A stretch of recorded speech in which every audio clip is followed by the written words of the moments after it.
તો સાવરકુંડલા ગામે લોહાણા મહાજનની વાડી પાસે પાર્કિંગ બાબતે લોહાણા સમાજના આગેવાનો પર થયેલા હુમલાને સખત શબ્દોમાં વખોડી કાઢ્યો હતો।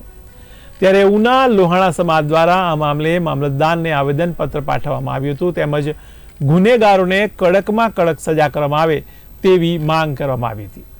આ દરમિયાન ઉના લોહાણા મહાજન પ્રમુખ ડોક્ટર મનોજ માનસેતા અને રસિક તન્ના સહિતના આગેવાનો પણ હાજર રહ્યા હતા। સાવરકુંડલાના મહાજન લોહાણા મહાજનના પ્રમુખ શ્રી ઉપર જે હિચકારો હુમલો થયો અને એમની સાથે જે લોકો હતા એ લોકો ઉપર જે વિધર્મી વ્યક્તિઓ દ્વારા હુમલો કરવામાં આવ્યો એનું આજે લોહાણા સમાજ દ્વારા આવેદન આપી અને સરકાર પાસે તે ઇસમો વિરુદ્ધ ત્વરિત કાર્યવાહી થાય તેવી માંગ કરવામાં આવી છે। અને અમે આશા રાખીએ છીએ કે જે હિચકારો હુમલો થયો એમાં જે લોકો સામેલ છે તેમને ત્વરિત પકડવામાં આવે અને એમની ઉપર યોગ્ય કાયદેસરની કાર્યવાહી કરવામાં આવે।